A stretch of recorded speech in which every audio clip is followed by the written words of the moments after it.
1절을 제가 한번 읽겠습니다. 어떤 사람들이 유다로부터 내려와서 형제들을 가르치되 너희가 모세의 법대로 할례를 받지 아니하면 능히 구원을 얻지 못하리라 하니. 안디옥 교회에 이제 문제가 생겼습니다. 이게 다른 것이 아닌 이제 할례에 대한 문제였습니다. 초대교회 시작할 때는 대부분이 이제 유대인들이었기 때문에 사실 이 할례에 대한 문제가 사실 이슈가 될 수가 없었습니다. 믿는 모든 사람들이 다 유대인이었기 때문에 할례를 받지 않는 사람은 없었습니다. 근데 이제 이 안디옥 교회에서부터 많은 이방인들이 예수님을 믿으면서 이 안디옥 교회의 첫 시작은 유대인들이었지만 점점 이방인들이 많아지면서 할례를 받지 않은 사람들이 점점 눈에 보여지게 된 겁니다. 그래서 할례를 받은 유대인들이 그 할례를 받지 않고 예수를 믿고 있는 이방인들의 모습을 보며 불편해하기 시작했던 것입니다. 그러다가 아직까지 이 안디옥 교회의 기득권 세력인 유대교를 믿는 그 신분에서 예수 그리스도를 믿는 것으로 개종을 했던 사람들이 이제 할례를 받지 않은 사람들을 공격하게 되는 것을 우리가 보게 됩니다. 할례에 대한 이야기는 창세기 17장에서 제일 먼저 언급되는데 한번 좀 보도록 하겠습니다. 창세기 17장에 하나님께서 아브라함과 언약을 하시면서 이 할례를 명하시는 장면이 나옵니다. 4절에 보면은 2절에 보면 내가 내 언약을 나와 너 사이에 세워 너로 심히 번성케 하리라. 하나님이 언약을 통해 이스라엘 백성을 축복하시겠다고 아브라함을 통해 축복하시겠다고 말씀하시면서 4절에 내가 너와 내 언약을 세우니 너는 열국의 아비가 될지라. 이렇게 말씀하시면서 이제 7절에 보다 더 구체적인 언약의 내용을 말씀하십니다. 내가 내 언약을 나와 너와 내 대대 후손의 사이에 세워서 영원한 언약을 삼고 너와 내 후손의 하나님이 되리라. 내가 너와 내 후손에게 너의 우거하는 이 땅 곧 가나안 일경으로 주어 영원한 기업이 되게 하고 나는 그들의 하나님이 되리라. 그러니까 아브라함과 아브라함의 모든 후손들에게 하나님께서 땅에 대한 약속을 주셨습니다. 너희들에게 바로 지금 있는 이 가나안 땅을 내가 영원한 기업으로 줄 것이다. 그리고 나는 그 땅에서 너희의 하나님이 될 것이다 라고 말씀하신 것이 언약이었습니다. 이 언약을 확증하는 것이 바로 할례였던 것입니다. 그래서 이 할례는 하나님의 언약을 몸에 새기는 것이었습니다. 몸에 새김으로 영원히 변하지 않고 지워지지 않고 잊지 않게 하는 것이었습니다. 그래서 유대인들에게 있어서 할례를 받는 것은 바로 하나님과 생명 걸고 언약하는 것이고 이 언약을 통해 하나님의 백성이 되는 것을 그들이 눈으로 볼 수 있었고 이 하나님과의 언약을 통해 구원을 얻는 것이었습니다. 그래서 유대인들에게 있어서 할례를 받는 것은 하나의 전통이 아닌 그 이상을 넘어 생명을 걸 수밖에 없는 그런 것이 되어졌습니다. 그런데 문제는 이 할례를 받는 것이 신약 시대에도 여전히 동일하게 적용되어질 수 있느냐라는 것이 안디옥 교회의 문제였습니다. 왜냐하면 이 사람들은 예수를 믿지만 할례를 받아야 구원을 받을 수 있다라고 말하고 있기 때문인 것입니다. 이제 이들이 어떻게 문제를 해결하는지를 한번 보도록 하겠습니다. 2절에 보면 바울과 바나바와 저희 사이에 적지 아니한 다툼과 변론이 일어난지라. 형제들이 이 문제에 대하여 바울과 바나바와 및 그 중에 몇 사람을 예루살렘에 있는 사도와 장로들에게 보내기로 작정하니라. 이 안디옥 교회가 이 할례 문제를 어떻게 해결하냐면 자기들 스스로 이 문제를 해결하려고 하지 않고 이 문제를 어떻게 합니까? 예루살렘 교회 사도들에게 이 문제의 해결을 부탁합니다. 이 말은 곧 예루살렘의 사도들이 결정하는 것에 따르기로 순종하려고 계획을 했다라는 것을 그렇게 우리가 볼 수가 있습니다. 문제는 사람이 있으면 어디서나 생기게 되어 있습니다. 그러니까 문제 자체를 우리가 막을 수는 없습니다. 근데 이제 우리가 주목해야 될 것은 이 문제를 어떻게 해결할 것이냐, 이 문제를 어떻게 우리가 처신하면서 해결할 것이냐, 이것이 사실은 우리에게 중요한 이슈가 됩니다. 예루살렘 안디옥 교회는 예루살렘에 있는 사도들에게 이 문제의 해결을 요청하고 있는 것을 우리가 볼 수가 있습니다. 사실 이 할례에 대한 문제는 안디옥 교회 자체적으로는 절대 해결될 수 없는 문제였습니다. 만약에 안디옥 교회에서 뭐 할례를 받아야 된다라고 말했을 때 할례를 받지 않고 있는 많은 이방인들이 이제 또 반론을 제기했을 거고, 할례를 받지 말아야 된다고 했으면 또 유대교에서 개종한 사람들이 또 반론을 제기하고, 이건 해결될 수 없는 문제였습니다. 그래서 안디옥 교회가 아닌 이것은 예루살렘 교회 사도들의 권위에 이 문제를 의탁할 때 사도들이 결정을 내리면 안디옥 교회 모든 사람들은 다 순종할 수밖에 없었던 것입니다. 그래서 이들이 지혜롭게 자기들이 이 문제를 해결하지 않고 사도들에게 요청하고 있는 것을 우리가 이제 보게 되는 것입니다. 더 높은 권위를 가진 사도들에게 이 문제를 요청하고 부탁하고 있습니다. 자, 이것을 통해서 우리가 좀 배울 수 있는 것이 있는데요. 우리도 어떤 문제들이 우리 앞에 일어납니다. 그럴 때 우리가 문제 자체에 집중하는 것이 아니라 그 문제를 이제 당할 때 우리가 이 문제를 내가 스스로 해결해야 되는 것이냐, 아니면 이 문제를 내가 또 다른 누군가에게 도움을 요청하면서 이것을 해결해 나가야 되느냐, 어떤 해결의 방법에 대해서 먼저 고민해 보아야 하는 것입니다. 내가 스스로 해결해야 될 문제가 있고요. 어떤 것은 내 주변에 이제 좋은 신뢰할 수 있는 사람들의 조언을 들으면서 내가 또 결정해야 될 부분들이 있습니다. 또 어떤 것들은 나보다 더 높은 권위에 있는, 그리고 어떤 전문성을 가지고 있는 사람들의 도움을 받아서 그것들을 해결해야 되는 것들이 있습니다. 그래서 문제를 당할 때 그 문제 자체에 집중하기보다 이 문제를 어떤 방식으로 해결해야 되는 것이 바람직한 것인지에 대해서 먼저 생각할 수 있어야 되는 것입니다. 이 안디옥 교회와 같은 그런 분별이 우리에게 필요합니다. 이것을 조금 더 깊은 단계로 좀 구체적으로 좀 이 문제를 좀 다룬다면은 영적인 그런 부분과도 연결이 될 수 있는데요. 우리가 이제 많은 경우 성령의 인도하심을 구합니다. 그리고 어떤 결정마다 항상 성령의 어떤 감동과 말씀하심들을 우리가 기다리죠. 그리고 그런 감동으로든 아니면 성령의 음성으로 우리에게 말씀하시거나 환경을 통해서 어떠한 상황들을 열어주실 때 우리가 순종하면서 나아가는 것들을 우리가 경험하죠. 그런 것이 정말 중요합니다.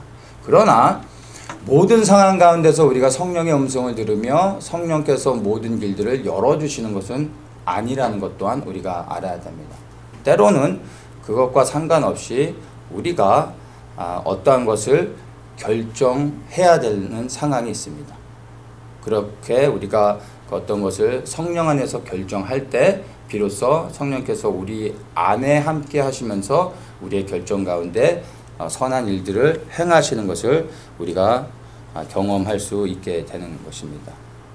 우리는 많은 경우 이제 성령께서 우리에게 말씀하시고 환경을 열어주시기를 기다리지만, 또 어떤 경우에는 성령은 우리가 어떤 것을 결정하고 행하시기를 기다리신다는 것도 알아야 되는 것입니다. 그러니까 기도와 금식을 해야지만 해결되는 문제가 있다면, 또 어떤 경우에는 내가 결단하고 행동할 때 해결되어지는 문제들도 있다는 것을 우리가 분별해서 알 수 있어야 됩니다. 영적이라고 하는 사람들이 이제 결정하는 것들을 보면은 어떤 문제마다 정답을 찾으려고 하는 경향들이 있습니다. 근데 사실은 우리 인생의 많은 결정들, 많은 문제들에서는 사실은 정답은 없는 경우가 더 많습니다.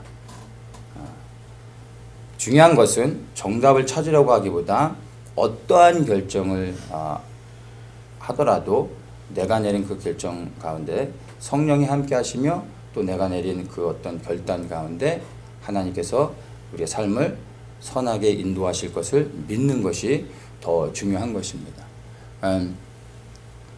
이렇게 눈을 감고서 좌우에 손을 벌리면서 하나님 내가 오른쪽으로 갈까요? 왼쪽으로 갈까요? 막 이러다가 이제 오른손에 감동이 오면 오른쪽인가 보다 하고 이렇게 가면은 안 된다는 것입니다. 우리가 구하는 것들이 그러니까 뭐 하나님 제가 교회로 갈까요? 아니면 오늘 술집으로 갈까요? 뭐 이런 것을 구하는 게 아니잖아요. 그래서 어떤 우리가 내리는 그런 결정들이 하나님의 뜻을 벗어나 어떤 상식적으로 볼 때 하나님을 대적하는 것이 아니기 때문에 많은 경우 하나님께서 우리에게 일일이 모든 것을 뭐 앞으로 10보 가고 오른쪽으로 5보, 뒤로 2보, 그리고 눈 감고 5분 동안 있어 뭐 이렇게 일일이 하나하나 말씀하시지 않는다는 것입니다. 우리를 신뢰하시며 우리가 내리는 결정 가운데 함께 하신다는 것을 이제 우리가 알아야 됩니다. 아브라함도 롯과 헤어질 때 그가 담대하게 롯에게 너가 좌하면 나는 우하고 네가 우하면 나는 좌할 것이다 라고 하면서 먼저 선택권을 줘버립니다. 아브라함이 원하는 것을 먼저 취할 수도 있었고 그가 하나님께 기도하며 어디로 갈까요? 라고 여쭤볼 수도 있었습니다. 근데 그렇게 하지 않고요. 롯에게 먼저 취할 수 있는 것을 취하게 해줘 버립니다. 그에게 중요한 것은 동으로 갈까 서로 갈까가 아니라 내가 어디로 가든 나의 주 여호와 하나님께서 나와 항상 함께 하신다는 것을 그는 믿고 있었기 때문에 방향은 그에게 중요하지 않았습니다. 그래서 롯에게 그러한 축복권을 먼저 내어줄 수 있었던 것을 우리가 기억해야 되는 것입니다. 중요한 것은 어디로 가느냐가 아니라 어디로 가든 주 예수 그리스도가 나와 함께 하시며 그 걸음을 인도하신다는 것을 반드시 기억해야 되는 것입니다. 큰 결단을 하고 오른쪽으로 갔는데 장애물을 만났다고 왼쪽으로 갔어야 되는데 막 무릎을 치면서 후회할 필요가 없습니다. 왼쪽으로 갔으면 아마 거기는 낭떠러지였을 것입니다. 중요한 건 우리가 어느 길을 가든 항상 장애물은 있고 어려운 문제들을 만나게 됩니다. 중요한 건 그 상황 가운데 계속 우리 안에 계신 성령을 의지하며 주님을 신뢰하며 그 순간순간마다 주님의 인도하심을 구할 때 장애물이 있다 할지라도 오히려 그것들을 넉넉히 통과할 수 있는 은혜를 우리에게 주십니다. 그것이 성령이 우리와 함께 하시는 이유인 것입니다. 그래서 방향을 결정하며 정답을 찾으려고 하지 말고 주님을 신뢰하며 주님과 함께 동행할 수 있는 자유함을 가질 수 있어야 되는 것입니다.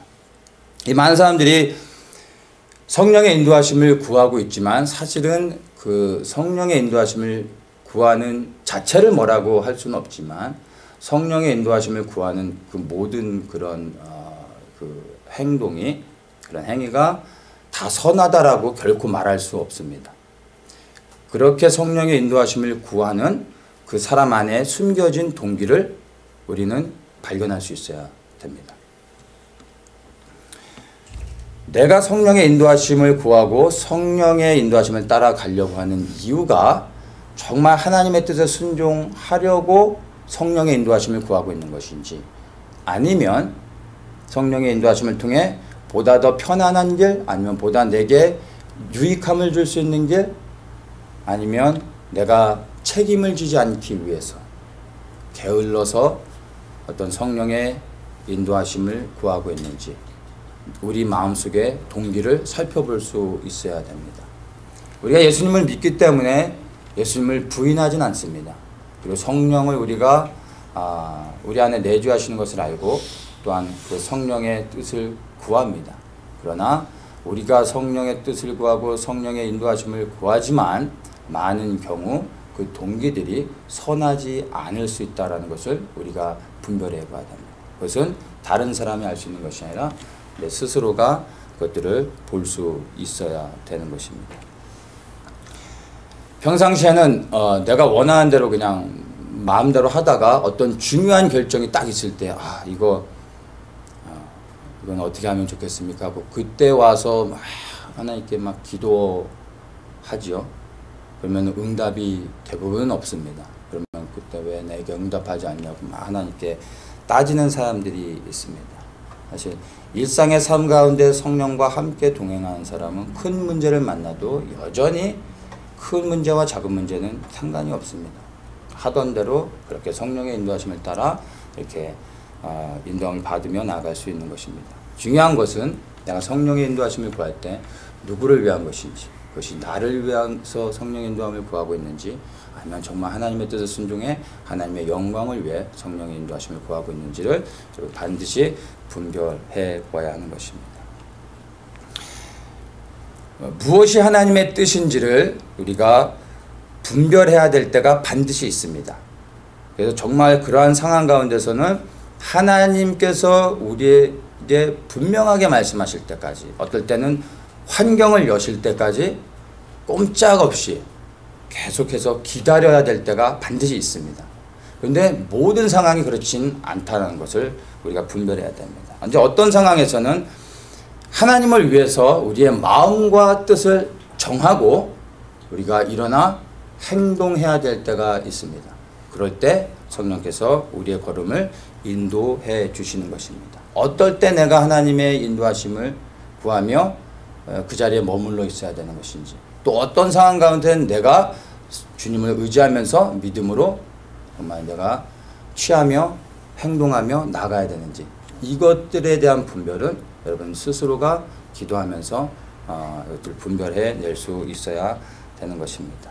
근데 그런 은혜가 영적으로 주님과의 깊은 친밀감을 가질수록 이런 것들이 조금씩 분별되어질 수 있습니다. 그래서 매일의 삶 속에서 주님을 의지하며 성령 하나님과 함께 동행하는 것들이 매일의 삶 속에서 훈련이 되어질 때 이러한 분별들이 하나씩 하나씩 쌓여지게 될 것입니다. 날마다 성령님과 동행하시는 여러분들 되시길 축복합니다. 자, 이제 예루살렘 교회로 바울과 바나바 그리고 몇몇 사람들이 이제 이 문제 해결을 위해서 올라갔습니다. 이제 도착을 해서 예루살렘 교회에서 몇몇 사람들이 이렇게 그 문제에 대해서 요구를 합니다. 5절에 보면 바리새파 중에 믿는 어떤 사람들이 일어나 말하되 이방인에게 할례를 주고 모세의 율법을 지키라 명하는 것이 마땅하다 하니라. 이 바리새파 사람들 가운데 예수 그리스도를 믿는 사람들이 있었습니다. 그런데 이 사람들이 할례를 받아야 된다. 할례를 받고 그리고 율법을 지켜야 된다. 그래야 구원을 받는다. 이렇게 이제 말하고 있는 것을 보게 됩니다. 자, 이 사람들은 예수를 믿고 그리고 할례도 받아야 됩니다. 예수를 믿고 율법을 지켜야 됩니다. 라고 말하고 있다는 것입니다. 이 말의 의미는 곧 구원을 얻기 위해서는 예수를 믿을 뿐만 아니라 할례도 받아야 됩니다. 라고 말하고 있다는 것을 우리가 알아야 됩니다. 어떤 사람들은 뭐 예수를 믿으면 되지 않느냐, 예수를 믿으니까 예수도 믿고 그 외에 다른 것들을 좀 하는 것은 뭐 상관이 없지 않느냐, 예수를 부인하는 게 아니니까 그러니까 예수도 믿고 할례를 받는 건 상관이 없지 않습니까? 라고 말할 수 있습니다. 근데 결코 그렇지 않습니다. 천하 인간의 구원을 얻을 만한 이름을 우리에게 주신 일이 없다고 성경은 분명하게 말하고 있죠. 오직 구원은 예수 그리스도. 그러니까 구원은 예수가 아니라 구원은 오직 예수 그리스도를 통하여서만 받는 것입니다. 그래서 예수 외에 무엇인가 더하여지는 것은 구원이 아닌 것입니다. 이것이 미혹입니다. 그래서 이단이라는 것이 예수를 부인하는 것이 아니라 예수를 인정하죠. 그리고 예수 플러스 something이 되는 것입니다. 예수님을 믿지만 예수 외에 그 어떤 것을 덧붙입니다. 그것이 이단인 것이죠. 그래서 우리가 이 구원을 얻는 것은 오직 예수 그리스도를 통하여 받는다는 것을 반드시 기억해야 됩니다. 근데 이 사실 할례를 받지 못하면 구원을 받지 못한다고 유대파 출신들은 이렇게 말하고 있는데, 그러니까 구원의 조건으로 할례를 이야기하고 있는데, 깊은 의미에서 할례는 곧 구원을 의미하는 것은 맞습니다. 할례를 받아야 구원을 받습니다.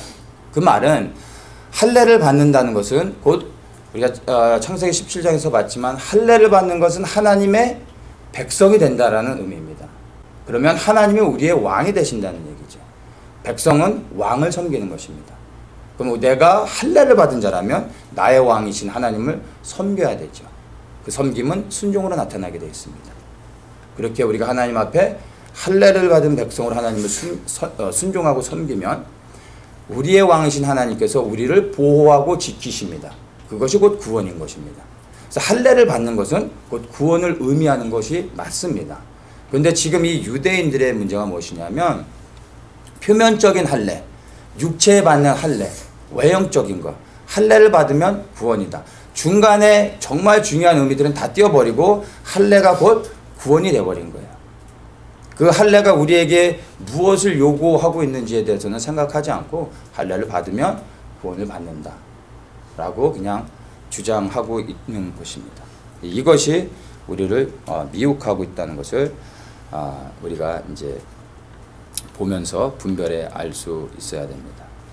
만약에 우리가 예수님을 믿으면서 할례를 받는 것도 괜찮다라고 하고 허용해 버리는 순간, 우리가 할례를 받으면 그 순간 율법의 또 다른 수많은 요구들이 우리에게 주장하며 나오게 되는 것입니다. 그러니까 유대인들이 그 당시에 구약의 그 율법을 통해서 지켰던 율법의 총 개수가 613가지입니다. 그것이 구약의 율법에서 요구하고 있는 것입니다. 그러니까 할례는 그 613가지 중에 하나일 뿐입니다. 우리가 할례를 지키는 순간 612개의 다른 율법들이 우리에게 요구하는 겁니다. 나도 지켜야 된다 라고 하는 것이죠. 우리는 율법을 지킴으로 결코 구원을 받을 수 없습니다. 오늘날의 그 현대시대에 구약의 613가지의 그 율법 가운데서 현대시대에 이제 유대인들에게 적용되어질 수 있는 게 3분의 1 정도밖에 안 된다 그러더라고요. 그러니까 나머지 3분의 2는 오늘날의 그 율법으로 볼 때 적용되어지지 않는 거예요. 현대 생활에. 그럼에도 불구하고 유대인들은 놀라운 것은요, 이 613개 플러스 이 유대인들도 수많은 파가 있습니다. 각 파에 따라 자기들이 전통으로 각 파마다 붙여놓은 것이 수백 가지가 되는 겁니다. 근데 이 사람들이 그런 것들을 아직도 지켜가고 있다는 것입니다. 그러니까 그 사람들이 율법의 모든 것들을 다 알 수가 없죠. 그래서 수시로 자기 파에 속한 랍비에게 전화를 겁니다. 이건 해도 되냐? 이건 먹어도 되냐? 안 되냐? 그러면 랍비들이 일일이 하나 다 얘기해 줍니다. 왜냐하면 자기들이 다 그것을 기억할 수 없기 때문에. 예. 그런데 그렇게 한들 할 수도 없겠지만 그렇게 해서 구원을 받을 수 있냐 하는 것이죠. 아닙니다. 오직 예수 그리스도를 믿는 것으로 우리가 구원을 받고 자유케 되는 것을 반드시 기억해야 됩니다.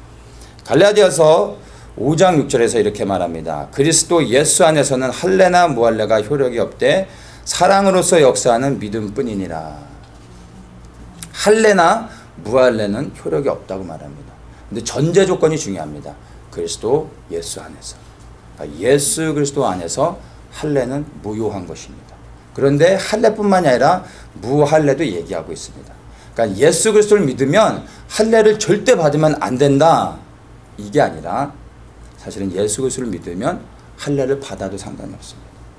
그러나 할례를 받지 않아도 그것도 상관이 없는 것입니다. 그냥 자유할 수 있는 것입니다. 중요한 건 예수 그리스도를 믿을 때 무엇이 우리를 주장하냐면 바로 사랑인 것입니다. 사랑으로 역사하는 믿음이라 이렇게 말하고 있습니다. 할례나 무할례 상관이 없습니다. 우리를 묶는 것, 우리에게 요구하는 것은 바로 사랑이라는 것입니다. 고린도전서 7장 19절에 이렇게 말합니다. 할례 받는 것도 아무것도 아니요 할례 받지 아니하는 것도 아무것도 아니로되 오직 하나님의 계명을 지킬 따름이다. 이렇게 말합니다. 구약도 아니고 갑자기 신약에서 할례나 무할례가 다 필요 없다고 말했는데 하나님의 계명을 갑자기 또 지키라고 말하고 있습니다. 근데 이 계명은 예수님의 말씀을 통해서 우리에게 무엇이 계명인지를 이야기해 주고 있습니다. 예수님께서 오셔서 우리에게 새 계명을 주셨습니다. 그 계명은 하나님 사랑과 이웃 사랑입니다. 이것을 또 다른 말로 표현할 때 예수님께서 우리에게 서로 사랑하라 말씀하셨습니다. 그러니까 하나님을 사랑하는 것이 본질인데 보이지 않는 하나님을 사랑하는 것을 사람들이 잘 모르다 보니까 어떤 것이 하나님을 사랑한 것인지를 그 사랑을 드러내지 못합니다. 그래서 주님께서 말씀하신 게 하나님 사랑, 이웃 사랑이었습니다. 그러니까 하나님을 정말 사랑하는 사람들은요, 그 사랑이 이웃을 향해 흘러가게 돼 있습니다. 하나님을 사랑하는지 내가 어떻게 알 수 있습니까? 이웃을 사랑하는 것을 통해 내가 하나님을 사랑하고 있는지를 알 수 있다는 것입니다. 그래서 예수님께서 우리에게 서로 사랑하라 말씀하신 겁니다. 그래서 우리가 서로를 사랑할 때 내가 우리 형제를 향한 그 사랑이 나로부터 시작되어진 것인지 아니면 하나님의 사랑으로부터 내 형제와 자매들에게 흘러가고 있는지를 보셔야 됩니다. 하나님을 사랑하지 않고서도 다른 사람들을 사랑할 수 있습니다. 이게 인간이 가진 능력인 것입니다. 근데 정말 그 사랑의 중심이 하나님으로부터 온 것인지, 하나님이 나를 사랑하셨던 그 사랑 때문에 내가 그 사랑에 사로잡혀 하나님의 사랑이 내 안에서 또 다른 형제와 자매들에게 흘러가고 있는지를 여러분 보셔야 되는 것입니다. 그것이 바로 새로운 율법으로서 우리에게 요구하고 있는 것이라는 것을 우리가 이제 알 수 있어야 됩니다. 예수님을 사랑하는 자가 결국엔 구원을 받는 자라는 것을 우리가 알 수 있습니다. 나는 구원받았는가? 여러분 날마다 확인해 보셔야 되는데 그것을 확인할 수 있는 방법은 바로 나는 형제와 자매를 사랑하고 있는가? 나를 통하여 하나님의 사랑이 흘러가고 있는가를 여러분 살펴보십시오. 그것이 없다면 아직 하나님을 사랑하지 않고 있을 수 있습니다. 아직 구원받지 못할 수 있다는 것입니다. 사랑이 흘러갈 수 있도록 하십시오. 무엇보다 제일 먼저 하나님의 그 사랑이 내 안에 더욱더 깊이 임할 수 있도록 그것을 위해 기도하셔야 되는 겁니다. 마지막 때 깨어있다는 많은 교회들이요, 우리도 포함시키는 겁니다. 사랑이 없는 것을 발견하게 됩니다.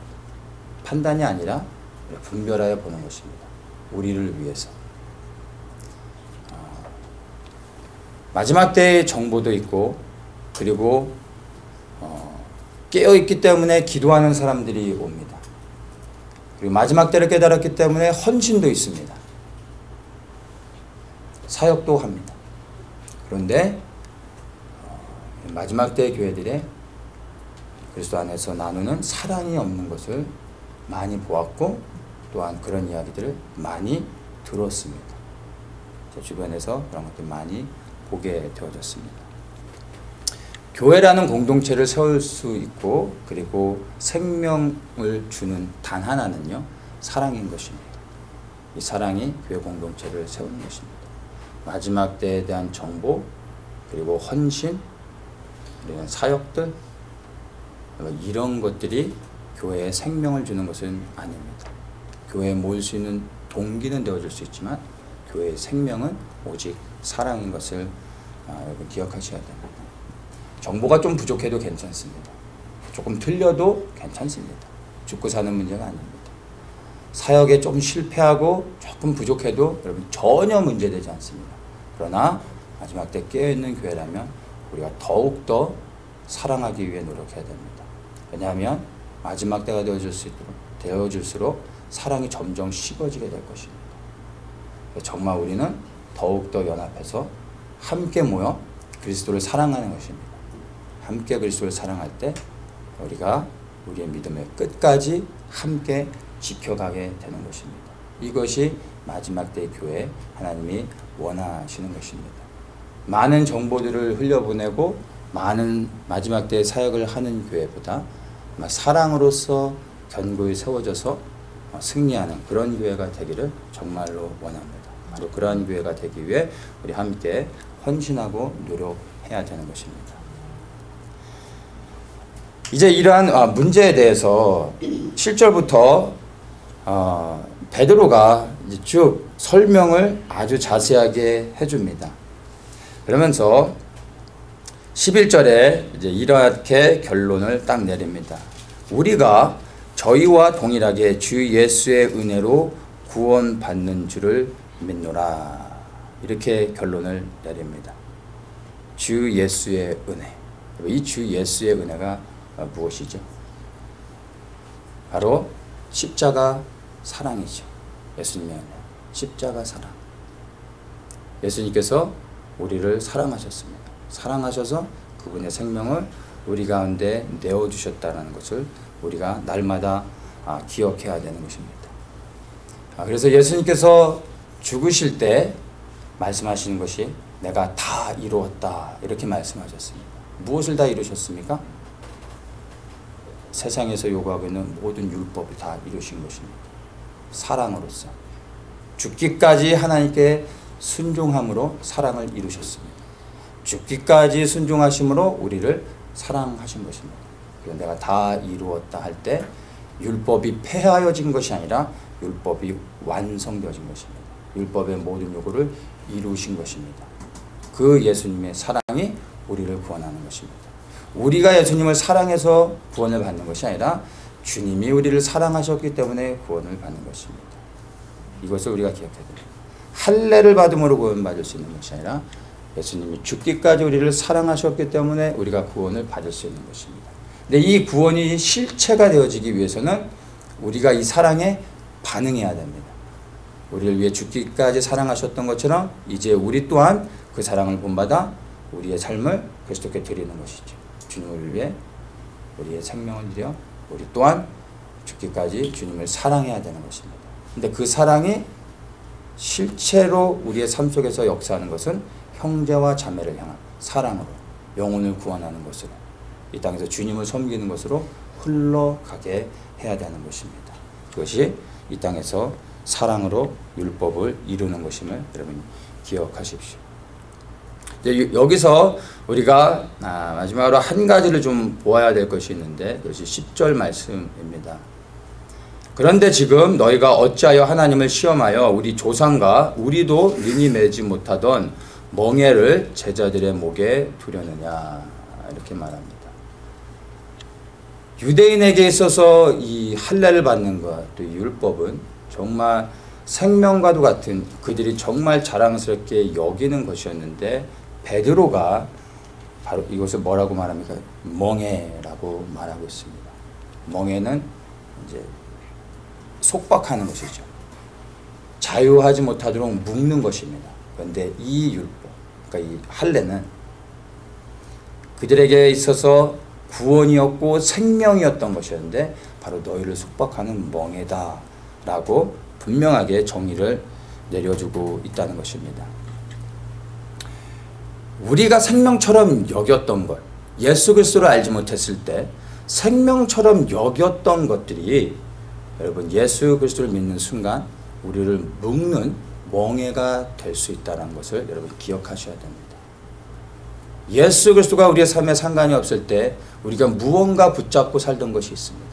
뭔가 놓아서는 안 되는 것들. 그리스도가 우리의 주인이 되시는 순간 여러분 그것들이 우리를 묶는 멍에가 된다는 것입니다. 이것들을 기꺼이 내려놓을 수 있어야 됩니다. 율법은 장차 오는 좋은 일의 그림자요 참 형상이 아니다라고 성경은 분명히 말합니다. 그래서 바울은 예수 그리스도를 아는 지식 외에 그 모든 것을 나는 배설물과 같이 여긴다라고 분명하게 얘기했습니다. 그리스도를 만나는 순간, 그리스도가 나의 주인이 되어지는 순간 이 동일한 고백이 우리의 입술을 통해 선포되어져야 됩니다. 그리고 우리가 붙잡고 있었던 것들을 실제로 우리가 내려놓고 자유할 수 있어야 되는 것. 그것을 놓으면 죽는 것이 아니라 속박에서 벗어나는 것입니다. 자유케 하는 것입니다. 이것을 우리가 경험해야 되는 것입니다.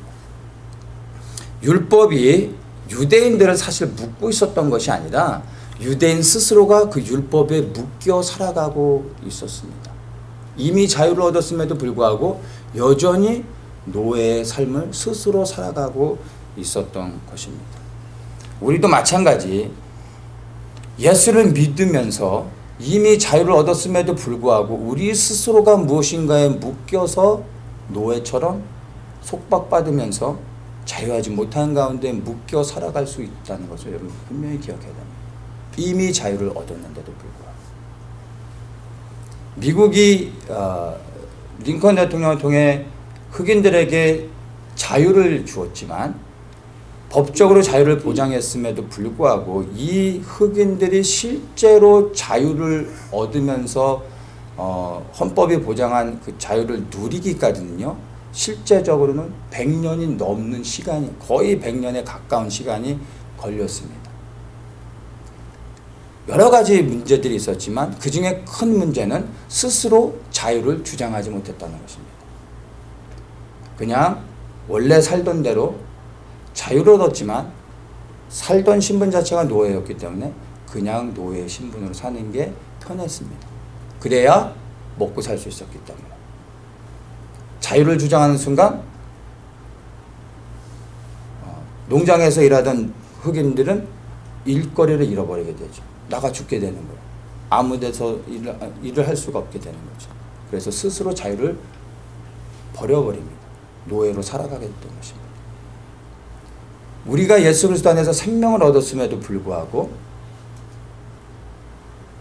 흑인들과 같이 당장에 죽을 것 같아서 당장의 삶의 편안함을 위해서 여전히 놓지 못하고 이 땅에 묶여 노예의 삶을 살아갈 수 있다는 것입니다. 이건 무서운 말씀입니다. 여러분, 내려놓고 그것들을 버려버리고 내게 주신 그 자유를 붙잡을 수 있어야 됩니다. 그때 내 안에 정말 참된 생명으로 새롭게 회복되어지는 것을 경험하게 될 것입니다. 여전히 예수 그리스도를 믿으면서도 과거의 그 어떤 것 가운데 묶여 살아가고 있지 않은지, 그래서 우리를 속박하고 있는지 여러분 돌아보셔야 됩니다. 과거의 경험들이 그렇게 되어질 수 있고, 또 내 안의 습관들, 그리고 어떤 전통으로 굳어진 것들, 내가 자랑하고 붙잡고 있었던 것들, 어떤 지식들, 명예, 그리고 돈, 수많은 것들, 예수 그리스도가 아닌 그 모든 것들이 다 우리를 묶는 그러한 멍에가 될 수 있음을 기억하셔야 됩니다. 그리스도 안에서 모든 성도님들이 진정으로 자유를 누리기를 원합니다. 이 자유를 반드시 누려야 됩니다. 이 자유를 누릴 때 비로소 예수 그리스도를 섬길 수 있습니다. 여전히 예수를 믿으면서도 묶여져 있다면 우리가 어떻게 주님을 섬길 수 있겠습니까? 자유해야 됩니다. 그리고 그 자유를 가지고 이제 우리가 마음껏 우리의 주인 되신 예수 그리스도를 섬겨 나가야 되는 것입니다. 다른 복음은 없습니다. 오직 예수 그리스도만이 우리의 복음 되십니다. 예수 외에 그 어떤 것도 더하거나 빼지 마십시오. 오직 그리스도입니다. 진정한 복음의 은혜를 누리고 싶다면 여러분 예수 그리스도를 사랑하십시오. 그리고 예수 그리스도를 신뢰하십시오. 그리고 그 예수 그리스도를 의지하여